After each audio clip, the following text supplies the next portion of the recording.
معروف امریکی ماہر بحری امور الفریڈ ٹی ماہن کا کہنا ہے کہ جو بھی بحر ہند پر کنٹرول حاصل کرے گا وہ ایشیا میں بااثر ترین ہوگا، کیونکہ بحر ہند اس راہداری سے منسلک 7 سمندروں کی چابی ہے۔ یہی وجہ ہے کہ پاکستان نے ہمیشہ اپنی بحریہ کو مضبوط بنانے کی کوشش کی ہے۔ 4 مارچ 2018 کو بھارتی آبدوز نے چھپ کر پاکستانی حدود میں داخل ہونے کی کوشش کی، لیکن بحریہ کے مستعد عملے نے اس کا سراغ لگا کر اسے واپس جانے پر مجبور کر دیا۔ نومبر 2016 میں بھی بھارت کی ایک آبدوز پاکستان کی آبی حدود میں داخل ہونے کی کوشش کر رہی تھی، جس کو کامیابی سے روک لیا گیا تھا۔ اس سے قبل 1971 کی پاک ہند جنگ میں پاکستانی آبدوز ہنگور نے بھارتی نیوی کا جنگی بحری جہاز INS کوکری تباہ کیا تھا۔ پاک بحریہ کے ترجمان کے مطابق امن قائم رکھنے کی حکومتی پالیسی کو مد نظر رکھتے ہوئے بھارتی آبدوز کو نشانہ نہیں بنایا گیا، ورنہ اسے سمندر برد کرنا کوئی مشکل کام نہیں تھا۔ اگرچہ حجم کے اعتبار سے بھارتی بحریہ بہت بڑی سمجھی جاتی ہے، لیکن جہاں جذبوں اور پیشہ ورانہ مہارت کی بات آئے وہاں پاکستانی بحریہ نے ہمیشہ اپنی برتری ثابت کی ہے۔ اس سے قبل 7 ستمبر 1965 کو پاک بحریہ نے ایک کامیاب آپریشن کے ذریعے کراچی سے 350 کلومیٹر دور بھارت کے شہر دوارکا کے ساحل پر موجود ریڈار اسٹیشن تباہ کر دیا تھا۔ ایک ہی ہفتے میں پاکستان کا بھارت کو دوسری بار منہ توڑ جواب۔ پاک فضائیہ کے بعد اب پاک بحریہ نے بھی اپنی برتری ثابت کر دی ہے۔ کل رات پاک بحریہ نے اپنے جدید ترین آلات کی مدد سے بھارتی آبدوز کو اپنے پانیوں کی طرف بڑھتے ہوئے دیکھا تو اس کو اپنے جدید آلات سے فوری ڈیٹیکٹ کر لیا۔ چونکہ پاکستان امن چاہتا ہے اور وہ نہیں چاہتا کہ بھارت کے ساتھ اس وقت کسی بھی تصادم یا جنگ میں حصہ لے، اس لیے اسی ہدایت کے مطابق پاکستان نے بھارتی آبدوز کو نشانہ بنانے سے گریز کیا، مگر بھارت کو متنبع کر دیا کہ اگر اس کے پانیوں کی خلاف ورزی ہوگی تو ہم فوری ایکشن لیں گے۔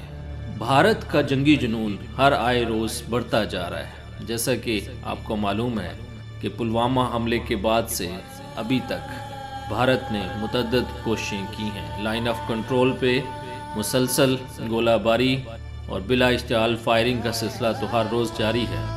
اس کے علاوہ بھارت نے اپنی فضائیہ کی مدد سے 26 فروری کو پاکستان پہ ایک سرجیکل سٹرائک کرنے کی کوشش کی، جس کو پاکستان فضائیہ نے ناکام بنا دیا اور وہ بغیر کسی نقصان کے ان کے پائلٹس کو واپس بھاگنے پہ مجبور کر دیا۔ پھر اس کے جواب میں پاکستانی فورسز کی لاجواب کارروائی بھارت کو سرپرائز دینے کے اپنے وعدے پہ عمل کرتے ہوئے You are clear to shoot. Pakistan فضائیہ نے نہ صرف بھارتی فضائیہ کی 2 جہازوں کو اپنی حدود میں آنے پہ مجبور کیا بلکہ ان کو شوٹ ڈاؤن بھی کر دیا، جن میں سے ایک جہاز کا ملبہ بھارتی حدود میں اور دوسرے جہاز کا ملبہ پاکستانی حدود میں گرا اور ان کا ایک پائلٹ زندہ گرفتار بھی ہوا، ابھی نندن، جس کے بارے میں آپ سن چکے ہیں کہ وہ بھارتی پائلٹ پاکستان میں گرفتار ہوا۔ اس کی ویڈیوز، اس کے بیانات آپ سن چکے ہیں۔ اس کو خیر سگالی کے جذبے کے تحت پاکستان نے بھارت کو واپس کر دیا۔ اس ساری واقعات کے ہونے کے باوجود بھارت کے جنگی جنون میں کوئی کمی نہیں آئی اور وہ ابھی دوبارہ سے ایک اور اشتعال انگیز حرکت کرنے کی کوشش میں مصروف ہیں۔ کل رات بھارتی بحریہ کی آبدوز پاکستانی پانیوں میں داخل ہو رہی تھی اور ان کا ارادہ تھا کہ وہ پاکستان کے پانیوں میں بھی سرپرائز دیں اور ان کو کوئی سرجیکل ایکشن کرنے کے موڈ میں تھے، لیکن پاکستانی بحریہ کی لاجواب کارکردگی اور ان کے آلات کی جدت نے بھارت کی بحریہ کے اس منصوبے کو ناکام بنا دیا۔ اور نہ صرف یہ کہ پاک بحریہ نے بھارتی بحریہ کے آبدوز کو ڈیٹیکٹ کر لیا بلکہ اس کو واپس اس کے پانیوں میں دھکیل دیا اور ان کو وارننگ دی گئی کہ اگر آئندہ یہ حرکت کی گئی اور ان کی آبدوز کو شوٹ ڈاؤن بھی کیا جا سکتا۔ ناظرین، بھارت کا جنگی جنون آئے روز بڑھتا جا رہا ہے اور ماضی کے واقعات اس بات کے گواہ ہیں کہ جب بھی کبھی پاکستان نے بھارت کے ساتھ امن کی کوششیں کی ہیں، اور جب بھی امن کے لیے پاکستان نے خیر سگالی کا مظاہرہ کیا ہے تو بھارتی حلقوں میں اس کو ہمیشہ کمزوری کی علامت سمجھا جاتا ہے۔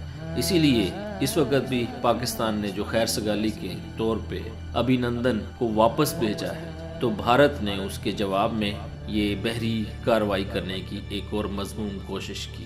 لگتا یوں ہے کہ آنے والے دنوں میں بھارتی جنگی جنون بڑھتا جائے گا اور اس طرح کی مزید کارروائیاں ہو سکتی ہیں، لیکن پاکستانی عوام کے لیے خوشخبری یہ ہے کہ پاکستانی افواج ہر لحاظ سے مسلح اور تیار ہیں اور جذبے سے سرشار ہیں۔ انشاءاللہ ہم بھارت کے ہر ایسے حملے کا منہ توڑ جواب دیں گے۔